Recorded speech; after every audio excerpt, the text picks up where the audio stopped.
قراءت کی کون سی غلطی سے نماز ٹوٹ جاتی ہے؟ آفرین صاحبہ انڈیا سے۔ قرآن مجید میں کچھ ایسے مقامات ہیں کہ اگر انہیں نماز میں تھوڑا سا بھی غلط پڑھ لیں تو نماز فوراً ٹوٹ جاتی ہے۔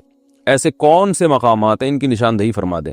بھائی قرآن مجید میں ایسے مقامات تو ہائی لائٹ کرنا تو ناممکن ہے، وہ تو سارے ہی مقامات ایسے ہیں کہ ان کو آپ غلط پڑھ لیں گے تو وہ نماز ٹوٹ جائے گی۔ کتنا غلط پڑھیں گے کہ کسی آیت کو اتنا غلط پڑھ لینا کہ آیت کا اصل مفہوم بالکل اس کے اپوزٹ ہو جائے۔ جیسے قرآن مجید میں اللہ تعالیٰ کا ارشاد ہے لئن اشرکت لیحبطن عملک ولتکونن من الخاسرین، کہ اگر آپ نے شرک کیا تو آپ خسارے والوں میں سے ہو جائیں گے۔ اب کسی قاری نے غلطی سے پڑھ لیا وَلَتَكُونَنَّ مِنَ الْخَاسِرِينَ کو من الحاسرین پڑھ لیا، حاسرین کا مطلب حسرت والوں میں ہو جائیں گے، تو معنی چینج تو ہوا ہے لیکن بالکل الٹ نہیں ہو گیا، تو الٹ نہیں ہو گیا، بالکل ہی قرآن کے مفہوم کے بالکل اپوزٹ نہیں ہو گیا، معنی چینج ہوا ہے۔ تو اس سے اگر یہ غلطی سے کیا تو نماز نہیں ٹوٹے گی، لیکن غلط ہے، ایسا کرنا جائز نہیں ہے۔ لیکن اگر معنی بالکل ہی اپوزٹ ہو گیا ہے، جیسے کسی نے آیت پڑھی لئن اشرکت لیحبطن عملک ولتکونن من المفلحین، کہ اگر تم نے شرک کیا تو تمہارے اعمال ضائع ہو جائیں گے اور تم کامیاب لوگوں میں سے ہو جاؤ گے، خاسرین کو مفلحین پڑھ لیا، تو یہ بالکل ہی قرآن کی منشا کے خلاف ہو گیا، شرک والے کامیاب کبھی نہیں ہوتے۔ تو ایسی بڑی فحش غلطی جب ہوگی کسی آیت کے پڑھنے میں تو چاہے وہ کہیں بھی ہو تو پھر نماز ٹوٹ جاتی ہے۔ لیکن یہ ضروری ہے کہ اس کا کوئی اور صحیح مطلب نکل نہ سکتا ہو۔ اگر آیت کسی نے غلطی سے غلط پڑھ لی، اس کا غلط مطلب بھی کوئی بیان کر سکتا ہے، صحیح مطلب بھی، تو بھی نماز نہیں ٹوٹے گی۔ اور اگر ایسا مطلب ہے کہ وہ غلط ہی بن رہا ہے، صحیح مطلب بن ہی نہیں سکتا، تو پھر نماز ٹوٹ جائے گی، دوبارہ پڑھنی پڑے گی۔ کون سی غلطی سے سجدہ سہو واجب ہوتا ہے؟ نماز میں کون سی ایسی غلطی ہے جس سے سجدہ سہو کرنا ضروری ہو جاتا ہے، اور کون سی ایسی غلطی ہے کہ سجدہ سہو نہ بھی ہو، نہ بھی کریں تو نماز صحیح ہو جاتی ہے؟ یہ سوال بھی زین صاحب نے اسپین سے پوچھا ہے۔ یہ تو پورا آپ نے ایک چیپٹر پوچھ لیا مجھ سے۔ دیکھیں، نماز میں اگر کوئی واجب چھوٹ جائے تو بھی سجدہ سہو ہے، کسی فرض یا واجب میں تاخیر ہو جائے تو بھی سجدہ سہو ہے، اور ایک رکن کو چھوڑ کر دوسرے رکن میں آپ مشغول ہو جائیں تو بھی سجدہ سہو ہے۔ میں اس کی مثالیں دے دیتا ہوں۔ مثال کے طور پر سورہ فاتحہ کے بعد پہلی 2 رکعتوں میں، فرض کی رکعتوں میں سورت ملانا واجب ہے۔ اگر آپ نہیں ملائی سورت آپ نے بھولے سے، تو آپ سجدہ سہو کریں گے، نماز ادا ہو جائے گی۔ اتحیات آپ بھول گئے تو بھی سجدہ سہو سے نماز ادا ہو جائے گی۔ اور یہ تو ہے کون سے ارکان آپ بھول گئے، ٹھیک ہے نا، یعنی جو واجب آپ سے چھوٹ گیا۔ واجب یا فرض میں تاخیر سے بھی سجدہ سہو واجب ہوتا ہے۔ مثال کے طور پر آپ سنت موقدہ پڑھ رہے تھے، 4 سنتیں جو ظہر سے پہلے ہوتی ہیں، یا وتر پڑھ رہے تھے، یا فرض نماز پڑھ رہے تھے، دوسری رکعت کے بعد آپ نے اتحیات پڑھ کے کھڑے ہونا تھا، لیکن آپ کھڑے نہیں ہوئے بلکہ آپ درود شریف پڑھ لیا آپ نے خاص مقدار تو وعلی آل ابراہیم تک آپ نے آلی جو ہے نا اللہم صلی علی محمد وعلی آل محمد کما صلیت علی، یہاں تک آپ نے درود شریف پڑھ لیا تو تاخیر سے آپ پر سجدہ سہو واجب ہو جائے گا۔ لیکن نوافل میں تاخیر سے نہیں ہوتا، نوافل میں 2 رکعت کے بعد درود شریف پڑھ لیں تو بھی کوئی حرج نہیں ہے۔ اسی طرح آپ نے تیسری رکعت کے بعد کھڑا ہونا تھا، لیکن یعنی امام کے پیچھے آپ نماز پڑھ رہے ہیں، امام نے سلام پھیرا، آپ کی 1 رکعت باقی تھی، آپ نے کھڑے ہونا تھا لیکن آپ کھڑے نہیں ہوئے بلکہ امام کے ساتھ آپ نے سلام پھیر لیا، تو سلام پھیرنے سے کیا ہوا ہے کہ آپ کو جانا چاہیے تھا قیام میں، لیکن آپ وہ رکن چھوڑ کر ایک دوسرے رکن میں چلے گئے، اور السلام تک آپ نے سلام کا لفظ اپنی زبان سے نکال دیا، تو بھی آپ کو پھر آخر میں سجدہ سہو کرنا پڑے گا، کیونکہ 1 رکعت آپ کی باقی تھی اور آپ سلام پھیر لیا آپ نے، تو ایک رکن چھوڑ کر آپ دوسرے رکن میں مشغول ہو گئے۔ تو یہ کچھ احکام ہیں جو عام طور پہ لوگوں سے غلطیاں ہو رہی ہوتی ہیں، تو ان غلطیوں میں آپ سجدہ سہو کریں گے تو نماز ادا ہو جائے گی۔ اور اگر آپ نے نماز کا کوئی رکن چھوڑ دیا تو پھر سجدہ سہو سے نماز نہیں ہوتی۔ مثال کے طور پر نماز کے بعد آپ کو آخر میں یاد آیا میں تو رکوع کیا ہی نہیں ہے، نماز کے بعد یاد آیا، تو رکوع چھوڑنا تو ایک فرض چھوڑ دیا نا، آپ نے رکن چھوڑ دیا، تو اس کی سجدہ سہو سے تلافی نہیں ہوگی۔ یہ نماز میں ترتیب الٹ دیں آپ کہ رکوع آپ نے چھوڑا تو تھا لیکن سجدے میں جا کے یاد آیا کہ میں نے رکوع نہیں کیا ہے، تو پھر آپ کھڑے ہوں گے، دوبارہ رکوع کریں گے، پھر دوبارہ سجدہ کریں گے، تو یہ ترتیب جو آپ سے چینج ہوئی ہے نا، اس کی وجہ سے بھی آپ کو سجدہ سہو کرنا پڑے گا۔ بہتر یہ ہے کہ بہشتی زیور جو کتاب ہے مسائل کی، جامع الرشید والوں نے چھاپی ہے تسہیل بہشتی زیور کے نام سے، وہ کتاب آپ گھر میں رکھیں، اس میں روز مرہ کے نماز کے، روزے کے اور بہت سارے مسائل اس میں ہیں۔ علماء کہتے ہیں کہ ایک ایسی کتاب ہے جسے پڑھ کر آپ نیم عالم بن جائیں گے، یعنی بیسک مسائل آپ کو معلوم ہو جائیں گے، اللہ نے اس کو بہت مقبولیت عطا کی ہے۔ وہ کتاب آپ گھر میں رکھیں اور وہ اپنے مطالعے میں رکھیں تو انشاءاللہ یہ روزمرہ کے مسائل نماز کے، روزے کے، زکوٰۃ کے آپ کے حل ہو جائیں گے۔ کیا دونوں ہاتھ استعمال کرنے سے نماز ٹوٹ جائے گی؟ کیا نماز میں دونوں ہاتھ استعمال کرنے سے نماز ٹوٹ جاتی ہے؟ دیکھیں، نماز میں کم سے کم حرکت کرنی چاہیے، وہ بھی جب ضرورت ہو اور جتنی ضرورت ہو۔ اس لیے جب ایک ہاتھ سے کام ہو سکتا ہے، آپ کو خارش ہو رہی ہے تو ایک ہاتھ سے بھی ہو سکتا ہے، تو دو ہاتھ کیوں استعمال کر رہے ہیں؟ اس لیے بعض حضرات نے کہا ہے کہ چونکہ دونوں ہاتھ استعمال کرنا تو ضرورت سے زائد ہے، لہذا نماز ٹوٹ جائے گی، لیکن راجح قول یہی ہے کہ یہ عمل غلط تو ہے، برا عمل تو ہے، لیکن نماز نہیں ٹوٹتی۔ نماز اس حرکت سے ٹوٹتی ہے جو اتنی کثیر ہو کہ باہر سے کوئی شخص آئے اور آپ پہ نظر پڑے تو اسے یہ لگے حرکت دیکھ کے کہ آپ نماز پڑھ ہی نہیں رہے ہیں، تو ایسی حرکت جب کثیر حرکت ہوگی تو وہ نماز کے منافی، اس سے نماز ٹوٹ جائے گی۔ لیکن کسی نے غلطی سے دونوں ہاتھ ہلا لیے تو نماز انشاءاللہ نہیں ٹوٹے گی، لیکن یہ عمل بہرحال غلط ہے اور یہ ٹھیک نہیں ہے یہ عمل۔ وسوسے کی وجہ سے سجدہ سہو کرنا۔ نماز میں اکثر مجھے وسوسے آتے رہتے ہیں کہ رکعت کم پڑھ لی یا سورت نہیں پڑھی۔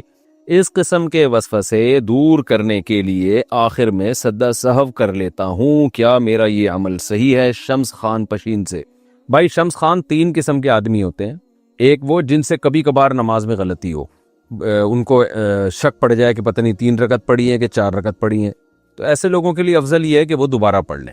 اور ایک وہ ہوتے ہیں جو یہ ہوتا رہتا ہے ان کو ساتھ بار بار، تو ان کے بارے میں حدیث میں آتا ہے کہ نبی صلی اللہ علیہ وسلم نے فرمایا کہ فَلْيَبْنِ عَلَى الْيَقِينِ، کہ یقین پر بنا کریں۔ یقین پر بنا کا مطلب یہ ہے کہ آپ کو شک ہو رہا ہے کہ 4 پڑھی ہیں کہ 3 پڑھی ہیں، تو آپ نے 3 ہی فرض کرنا ہے ان کو، لیکن پھر 3 پڑھنے کے بعد کیونکہ ہو سکتا ہے یہ چوتھی ہو تو آپ نے قاعدہ بھی کرنا ہے، اتحیات پوری پڑھنے کے بعد پھر آپ کھڑے ہو جائیں، کیونکہ ہو سکتا ہے یہ چوتھی رکعت ہو۔ اب جب آپ کھڑے ہوئے ہیں تو 5ویں بھی ہو سکتی ہے، چوتھی بھی ہو سکتی ہے۔ اس کے بعد پھر آپ نے اتحیات پڑھنی ہے، سلام پھیر کے سجدہ سہو کرنا ہے۔ تو اگر یہ 5 رکعتیں ہوں گی تو سجدہ سہو سے اس کی تلافی ہو جائے گی، اور اگر یہ 4 رکعتیں ہوئی ہیں تو بھی سجدہ سہو، اس لیے کہ آپ نے ایک اور قاعدہ اضافی کیا ہے۔ تو یہ نبی صلی اللہ علیہ وسلم کی حدیث ہے کہ فَلْيَبْنِ عَلَى الْيَقِينِ، جو یقینی چیز ہے اس پر انسان عمل کرے۔ 4 اور 3 میں شک ہوا تو اس کو 3 سمجھے، لیکن ہر رکعت کے بعد پھر قاعدہ کرے، کیونکہ اس بات کا امکان ہے کہ یہ چوتھی رکعت ہو آپ کی، تو پھر اگر قاعدہ نہیں کریں گے تو وہ فرض قاعدہ چھوٹ جائے گا آپ سے۔ اور اگر یہ آپ کو وسوسے ہوتے رہتے ہیں، یہ جو میں نے صورت بتائی نا کہ جس کے ساتھ یہ بار بار ہوتا رہتا ہے، تو اس کو بالکل دونوں طرف برابر یقین جا رہا ہو کہ پتہ نہیں 3 ہے کہ 4، اور اگر غالب گمان ہو رہا ہے کسی کے بارے میں، یعنی یہ غالب گمان ہو رہا ہے کہ نہیں میں نے 3 نہیں بلکہ 4 پڑھی ہیں، تو غالب گمان پر عمل کرے پھر۔ تو آپ کو اکثر جو وسوسے آتے رہتے ہیں، کم پڑھ لی ہے یا سورت نہیں پڑھی ہے، تو آپ یہ دیکھ لیں کہ یہ واقعی آپ کو شک ہوتا ہے حافظے کی کمزوری کی وجہ سے، یہ خامخواہ کا وہم ہو رہا ہے، تو پہلے آپ دماغ پہ دباؤ ڈالا کریں، جو غالب گمان ہے نا، جس طرف ذہن جا رہا ہے اسی پر عمل کیا کریں آپ۔ اور یعنی آپ کا غالب گمان ہے کہ 3 پڑھی ہیں تو 3 سمجھے، غالب گمان ہے کہ 4 پڑھی ہیں تو 4 سمجھے۔ اور اگر کہیں بھی دماغ نہیں جاتا، بالکل 50% یہ ہے کہ 3 پڑھی ہیں، 50% یہ ہے کہ 4 پڑھی ہیں، تو پھر اس طریقے پر عمل کریں جو میں نے آپ کو بتایا ہے، پھر اس کو 3 سمجھیں اور 3 رکعت کے بعد قاعدہ کریں، جو ہو سکتا ہے چوتھی کے بعد ہو، اور پھر آپ دوبارہ آخر میں قاعدہ کر کے سجدہ سہو کریں، تو اس سے آپ کی نماز ہو جائے گی۔ باقی یہ کہ یہ جو بار بار وسوسے نماز میں آ رہے ہیں نا، یہ بعض دفعہ وہم بھی ہوتا ہے انسان کو، اچھی بلی نماز پڑھ رہا ہوتا ہے اور وہم شروع کر دیتا ہے شاید میں نے ایسے کیا ہو، تو غالب گمان پر عمل کا معمول بنائیں آپ، اور تھوڑا سوچ لیا کریں، جس طرف ذہن جائے، پہلی مرتبہ میں جس طرف ذہن جائے نا وہ اکثر وہ رائے صحیح ہوتی ہے، تو اس رائے پر عمل کیا کریں آپ۔ کسی خاتون نے پوچھا ہے، مفتی صاحب میرے شوہر مجھے سگریٹ پینے پر طلاق دے رہے ہیں، کیا یہ اتنا بڑا جرم ہے کہ مجھے طلاق دے دی جائے؟ نہیں جی، چرس پینے پہ دینی چاہیے، سگریٹ پہ نہیں دینی، سوری استغفر اللہ۔ میرا مشورہ آپ کے شوہر کو یہ ہے کہ نہ دیں طلاق، لیکن میں آپ سے بھی ایک سوال پوچھوں گا، جیسے آپ نے کہا کہ سگریٹ پینا اتنا بڑا جرم ہے کہ طلاق بنتی ہو اس پہ، تو سگریٹ آپ کو اتنی محبوب ہے، کیا یہ اتنی بڑی نیکی ہے کہ شوہر چھوٹ جائے سگریٹ نہ چھوٹے؟ تو شوہر کو تو چاہیے کہ آپ کو دھمکی نہ دے، طلاق نہ دے آپ کو۔ میرا مشورہ یہی ہے، کچھ تھوپی تو نہیں جا سکتی نا بات کسی پہ کہ شوہر نہ دیں آپ کو ڈیورس اس عمل پہ، لیکن اگر بالفرض وہ دھمکیاں دے رہے ہیں تو آپ کو بھی تو چاہیے نا سگریٹ چھوڑ دیں آپ، تاکہ شوہر آپ کو نہ چھوڑے۔ تو دونوں سے یہ سوال ہے کہ سگریٹ اتنا بڑا جرم نہیں ہے کہ اس پہ طلاق دی جائے، لیکن اتنی محبوب، مرغوب اور پسندیدہ چیز بھی نہیں ہے کہ شوہر طلاق دے رہا ہو اور آپ پھر بھی نہ چھوڑیں، شوہر چھوٹ جائے سگریٹ نہ چھوٹے۔ تو میرا خیال ہے شوہر سگریٹ سے زیادہ بہتر چیز ہے. کیا بکرے کی جوئیں نکال کر جلا سکتے ہیں؟ کیا ہو گیا بھائی، بکرے کی جوئیں کیوں نکال رہے ہو؟ کون نکالے گا؟ بیٹھ کے کنگھا لگاؤ گے؟ کیا کرو گے؟ وہ تو اسپرے آتا ہے، اس پہ ماریں گے تو جوئیں خود بخود مر جائیں گی.